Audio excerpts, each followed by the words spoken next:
Thank you, Minister Jaishankar, for speaking to ANI on the G20 issue. I'll begin with asking you about, the G20 having this 20 largest economies. And so will the New Delhi meeting reposition finance infrastructure frameworks to stimulate global growth, or like in the past, is it going to be for the growth of just a few? Well, first of all, Smita, good to talk to you. And as you can see, this is like the home stretch. Everything is getting ready. The negotiators are negotiating. The people who are trying to get the arrangements done are working at it. So it's really at this moment very, very focused time for us. But still, I think it's important people have a sense of what is going on. My reading right now of the G20 is that there are a whole lot of issues. Some are longer term structural, meaning that they've been discussed before, including at earlier G20s. Some are more emergent. They are issues of the last year, maybe last 2-3 years, which have again come to head, whose stress impact on countries is very high. So you're going to get really a mix of issues that the world is looking at. And a lot of this, the burden is on the global south, on developing countries. One very important message for us is focus on the global south. But there is a larger context. The context is of a very turbulent global environment. The impact of the COVID, impact of the Ukraine conflict, issues like debt, which have carried on for some time, and by the way, climate disruptions, which are today affecting the economy as well. I'll come to global south because you spoke about that post BRICS also. Sure. I'll come on that, but first I'd like to ask about whether the fact that President Putin and President Xi are not going to be present at the New Delhi meet, has that cast a shadow on the summit? Not really. I mean, look, I think at different points of time in G20, there have been some presidents or prime ministers who, for whatever reason, have chosen not to come themselves. But that country and that country's position is obviously reflected by whoever is the representative on that occasion. So you had some occasions where you had a president or two, sometimes three, who have not themselves come. But I do think my sense from talking to the ministers certainly, and I know the Sherpas are in touch with each other. They are right now trying to hammer out the final document. I think everybody is coming with a great deal of seriousness. I mean, will it have an impact on the outcome of the meet? I would put it this way, that the issues are there. These are not issues that are this morning being taken up. I mean, there's a whole gestation period of 8-9 months where at different levels ministers or officials have tried to progress an issue. So this is like a culmination. These are really about 16-18 processes which are all coming together to be stitched up together to produce a summit. So outcome. Russia and China are not really miffed with India, and is that the reason? No. I don't think it has anything to do with India. I mean, I think whatever decision they make, I mean, they would know best, but I would not at all see it the way you would suggest. And it's not going to have an impact on the declaration itself is a complicated procedure to arrive at a consensus to have a declaration. So are we moving towards it? Are the countries moving towards that? Well, we are negotiating right now. As I said, the negotiation is not the clock did not start ticking yesterday. The clock has been ticking for some time. So typically what happens is there's a ministerial meeting. Then the ministerial meeting produces outcomes. I'll give you an example. Okay. I chaired the development ministers meeting. Okay. So when we did the development ministers meeting, there was an agreed, all 20 countries agreed that there should be an action plan to speed up the sustainable development goals achievement. All 20 countries agreed that we should have high principles for environmentally friendly lifestyle. So now if these have been already approved, either they get attached or some part of it in some summary form comes into the document.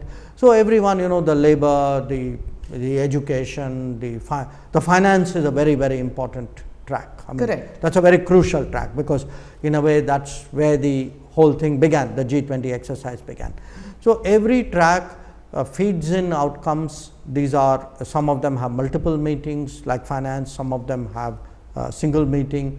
So these outcomes are melded together and they produce a composite document. In addition, there are things which may be discussed among the Sherpas, or the leaders may also discuss some things among themselves. These meetings have been going on since the beginning of this year. Right. But is there a consensus building, and what will India see as the host? What will India see as a win-win situation? Well, I don't think it's just a matter of India seeing something. Today, the expectations of the world are very high in terms of what the G20 is able to produce, and produce in terms of meeting the challenges of the world. So if you were to go to Africa, you go to Latin America, go to parts of Asia, go to the Caribbean, go to the Pacific, everybody is today saying, okay, I have a certain set of issues. I have a debt problem, I have a trade problem, I have a health access problem, I have a green development resourcing problem. So what will the G20 do for me? So the world is waiting. So the world is waiting, or today I see it more for India as a responsibility, that we have the responsibility today in a very difficult world. It is difficult in terms of the COVID impact, difficult in terms of the conflict impact, in terms of the climate impact, in terms of debt. That's one part of it. But it's also difficult politically. There is a very sharp north-south divide. There's an even sharper east-west polarization. So how do you bring people together? How do you find common ground? How do you make everybody understand that we all have a bigger responsibility? And therefore, please, can we kind of get our act together here and do what is right by the world? As a former diplomat and now as an external affairs minister, I guess that's right up your alley to find common ground. Well, everybody is worked and is working on it. There's a, every minister, we have about 15 ministerial tracks. Every minister has put in their best. The Sherpa and his team have worked and are working very hard. So it's a collective effort. Sure. Right. You've just come back from BRICS. Yeah. You're heading for the ASEAN Summit, East Asia this Summit. Evening. Yeah. So that's the East Asia Summit, and then is the G20. It's a packed schedule. You spoke about Global South. You spoke about the divide between the East and West, between the North and South, and trying to find common ground. Do these countries see India as a voice? You said represent the Global South. Do these countries who are participating in these fora, do they see India as a credible voice within the fora? The Global South countries? Yes. I would certainly hope so, for this reason. There have been G20 summits before. No other G20 presidency made an effort to get together the developing countries who are not on the table and say, please come sit with us, tell us what are your concerns, and we will distill those concerns and place it before the G20. That's a very unique exercise. Nobody has done it before. So if we have taken the trouble, and we meaning here Prime Minister Modi himself, if 125 countries have been consulted, feel today, yes, what we told India has promised us that they will put that issue on the table. I think they have a lot of expectation of India. And as far as the rest of the G20 is concerned, they know that, look, we have always in G20, outside the G20, India has a reputation of being a very constructive player, someone who bridges divides, who kind of somewhere helps to fix problems. So there's a lot of goodwill that we have, and again I stress to you, I am confident that every one of the G20 coming to Delhi will understand the responsibility that they bear, will understand today that the other 180 countries of the world are looking to them to set directions, and that they cannot afford to fail them. Do these countries at any point of time feel that India has shifted its position, is leaning more towards the US than it used to? I know I sound like a dinosaur, but let me hark back on the non-aligned movement period, when we were considered absolutely not leaning, and if at all leaning, then more towards the Soviet bloc, the former Soviet bloc. Do they see us leaning more towards the US now? No, I hate to confirm to you that you are being old-fashioned here. That it's really, I think, a very anachronistic way of looking at the world today.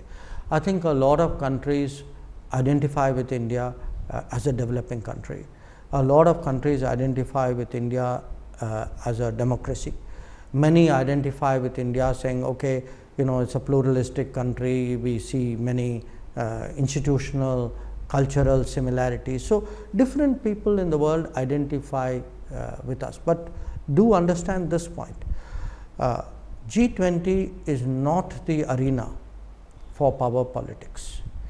I accept, I am very, very conscious that diplomacy and international relations is a very competitive exercise. But even in diplomacy, there are occasions when you are competitive, there are occasions when you are cooperative. G20 is very much a collaborative forum. It is even countries who differ profoundly on many other issues, but their history, if you look at it in G20, is to find something which brings them together. So we are trying to develop an agenda that if you look at resources for green development, for example, if you look at dealing with sustainable growth, if you are looking at plastics, if you are looking at biofuels, if you are looking at educational access, at nutrition, these should not be, and I don't think these are political issues. So what India's strategic calculations and adjustments may be, I think, is a different subject. But I've covered G20s earlier, and whenever there's a summit meeting, the presence of the American president kind of overshadows the other heads of state, and it can be something very small like the cavalcade going, and then everybody is made to wait for the US president to go forward. So do you think that the fact that President Biden is going to be here for 3 days in India, is that going to impact on the other countries feeling that India as a host country is again paying too much attention? No, I just think you're going on a wrong track here.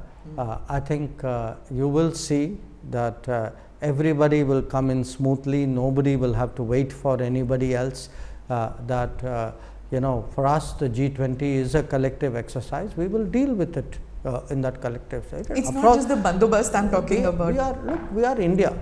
We are India. We know how to handle the world. Right. And believe me, especially in the last 10 years, we have shown how we can handle the world. I will also ask you whether, we were talking about the declaration, and the Russian foreign minister was pretty belligerent, saying that they wanted their view on the Ukraine crisis to be included in the declaration. Don't you see that muscle flexing has begun even before the summit? That may be the way you would characterize it. I mean, for me, anybody would try to put across their national position, try to maximize their negotiating position, if you would. I think you should wait and see what actually happens in the negotiation, not prejudge it purely in terms of what may be said on one occasion and what may be the media interpretation of what was said on one occasion. President Biden's visit, on the bilateral level, what is going to be on the table, if you could tell us? Because there's talk about nuclear reactors, visa issues coming up. What could be on the agenda? Well, we've had a very strong state visit by the Prime Minister to the United States, strong in terms of the outcomes and the results of that visit. My understanding is right now both systems, the Indian system and the American system, is busy working that through and trying to implement a lot of what was agreed to in June this year. I think this would give an occasion for the leaders to take stock. Post-COVID and post-Ukraine conflict, foreign policy analysts feel that there's this arc of cooperation and arc of alliance between Russia and China, and that influences most forums. Whether it was at the BRICS, you heard about de-dollarization and stuff like that coming out. And do you think that that will cast a shadow on all these international meets? No, I think often arguments can be overstated, sometimes deliberately so, for a purpose. Okay. Since you refer to BRICS, let me give you the example of BRICS. We had the 5 BRICS members, a perfectly congenial, obviously a very detailed exchange about what, how to take BRICS forward, of which membership expansion was one. Even when you speak about currency, frankly, a lot of the focus was really about how to use our national currencies, which many of us want to do and are capable of doing today. We may not have been in that situation, a decade ago. I would say, do not see the world very starkly in terms of black and white and this camp and that camp. I'm not saying that countries don't have their partialities and their relationships. They do.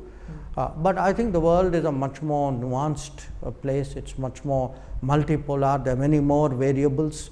A large part, even say again in BRICS, would have been, what are the views of South Africa? What does Brazil think? How, where is India going? And then you find some kind of landing point. I mean, if you look even at last year's BRICS, I mean, there were a whole lot of countries. You can broadly call them countries in the middle, and Indonesia and India, Turkey, South Africa, Brazil, Saudi Arabia, who all had their views and did what they could really to arrive at a consensus. And I think to what do you attribute this this change? Where you saying that there is multipolarity and they're finding a voice to speak in spite, and it's not stark like what you're saying. Because I think over the last many years, especially maybe over the last decade, perhaps a little bit more, the relative economic weight of countries have changed. The relative political confidence of countries have changed. The relationships, especially of the major powers and the middle powers, has changed. So if you looked at it earlier on, it was like very tight groupings and, let us say, particularly in the Western world, a very strong alliance structure. Today, I think the world architecture has opened out very much more. So you have many more independent countries. They could be independent at a global level or a regional level or even in the neighborhood level. I think the world is changing, and the G20 itself is actually the best statement of it. That there was a time, after all, we left everything to the G7. Today, the fact that you have G20, I mean, G20 is today seen as the premier global forum. After all, just think in the last year, compare the G20 meeting to anything else, which has happened, a NATO meeting, I don't know, a SCO meeting, a BRICS meeting, a Quad meeting, a UN meeting. Nothing has evoked the kind of attention and focus that a G20 meeting has, because the world recognizes today that this gathering has a very exceptional importance. Is that the reason, or is it because you made it into such a big thing? I mean, everybody is talking about it. Even the Indian opposition says that it was earlier, the summit meetings used to be done in a very quiet manner, very classy manner in Vigyan Bhavan, in Lutyens, Delhi, and now the BJP has made this into this big thing, not sticking to one city, going to several cities. Whose plan was this, and was it? Did you take other G20 nations in the? See, if somebody felt that they were most comfortable in Lutyens Delhi or completely comfortable in Vigyan Bhavan, that's their prerogative. That was their world. So yes, you have had summit meetings where the impact of the country probably went 2 kilometers on a good day out of Vigyan Bhavan. This is a different government, it's a different era, it's a different thought process. A Prime Minister felt, and all of us have worked in that direction, that the G20 is something which should be treated as a national endeavor, that different parts of India must have a sense of participation, and that this is something which has been truly, I would say, non-partisan. If you look actually at the G20 events, a lot of it were held in states which are not ruled by BJP governments. They are ruled by governments in the opposition. And you can see the result. I mean, to me, one of the big pluses of the G20 is really how much more interested the people of India, especially the young people of India, have got in foreign policy, and they need it, because look, this is a globalized era. This is an era where the opportunities can be very global, where the problems also, as we saw during COVID, can be global. So we need to, as part of the transformation of India, we need to create a global awareness in this country, and I think the G20 has been very, very helpful in it. And for those who feel that we should be stuck in 1983, I mean, please, you are welcome to be stuck in 1983. I'm sorry, the country has moved on. We are in 2023. This people's participation, which has become really the hallmark of this G20, it was very unlike. I've been to the Bali meet, which was restricted in. I've been to the last 10 G20s, and I can vouch for it. Yeah, sure. I've been to the G20 in London too. It was not. It wasn't everywhere. I didn't do that. That was the one President Obama was there. Right. So anyway, to get back to this, it's become a people's movement, and that's also the hallmark of the foreign policy initiatives that your government has taken, is taking it out of the corridors of Ministry of External Affairs to the people, demystifying foreign policy to a large extent. Is that a political need? Is that something that your government decided to do that? Why did you take G20 out? Two reasons. One, I think it's fundamentally a mindset. It's a mindset of the Prime Minister, it's a mindset of the BJP, it's a mindset of the government. And the mindset is a more democratic mindset, a mindset where you feel it should not be a small clique in one city which controls everything, so it is by me, for me, about me, which we felt was the way it has happened in the past. So, and in that sense, the whole idea is to democratize the G20, to make it much more participative, to give different cities, different states, different professions and generations a sense of participation and ownership. So one part of, and this is not restricted to the G20. It is a larger mindset. I mean, it could be in terms of today how you elect or select your political leaders. It could be about how economic benefits and social benefits are given. It could be about educational access, health access. I think the country in the last 10 years has become much more democratized. That it isn't in the capital, it isn't only in the metropolitan cities, it isn't only even in the big cities. You've taken it out. You've taken out anything good which has happened in this country has been taken out to the entirety of this country. So that is one reason. The other reason is what I told you, which is it's absolutely essential that today's India must develop sharper global awareness.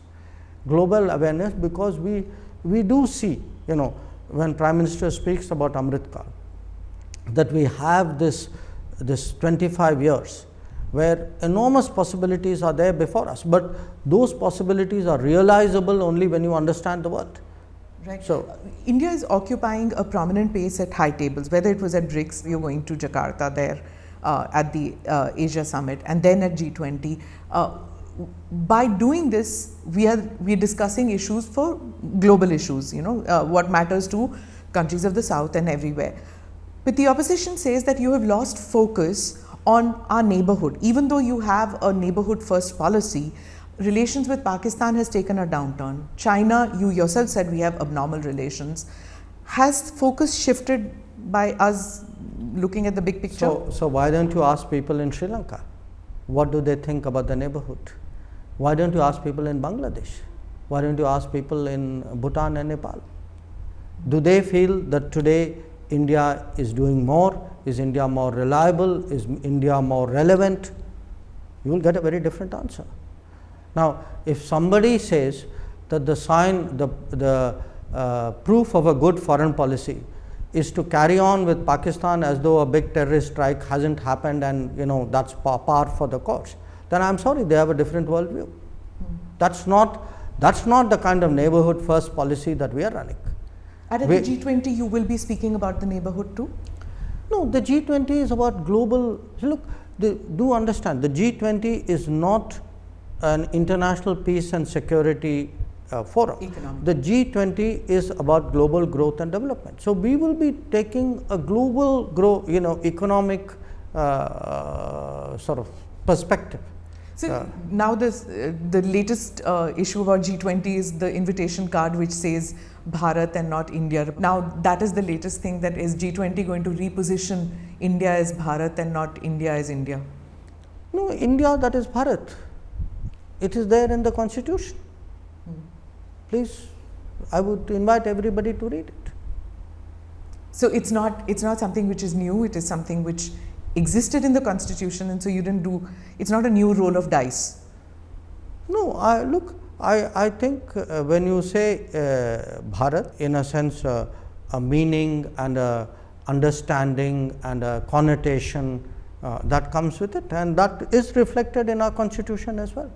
Right. So in conclusion, I just want to ask you in one of the interviews recently you said that when the Chandrayaan happened and you were in Johannesburg, there are people who came to the Prime Minister and said that what India has achieved is like our achievement too. So why do you think that happened? I would say it happened partly because we are able to evoke a very strong sense of global solidarity. That the feeling is in many ways that people empathize with us. They feel, okay, if we are doing well, somewhere it gives them satisfaction. They feel a connect with us. Why do they feel that connect with us? Maybe it's also our record. It was multiple leaders, because in fact I remember saying in public that Prime Minister actually had to walk the entire room because everybody stood up and wanted to shake hands with him and to congratulate him. But part of it is also, if you look at the last 10 years, people see that it could be COVID, it could be as in the case of Sri Lanka, their economic distress. It could be what happened when natural disasters. That sense today that here is a country with a large heart, which is willing to put its capabilities forward. And I would say today the fact that we have got the right balance between national interest and international responsibilities, that is one of the successes, I would say, of our foreign policy. That how do you actually get both, and the neighborhood is a very good example. That is a good example of our national interest, but it is also a very good example of how our neighbors have benefited from the prosperity and the capability of. I hope I can interview you before the general elections, but just in conclusion, tell me, usually just before general election, the year before general elections, foreign policy goes to the back burner and everybody just kind of relaxes in the Ministry of External Affairs. But you are hosting the G20, you're going for the East Asia Summit, you've just done BRICS. The Prime Minister doesn't seem to be putting foreign policy on the back burner. And even a US presidential visit before their election, that itself is something which is not, we've not seen that before. Usually they just, like, it becomes domestic issues always, isn't it?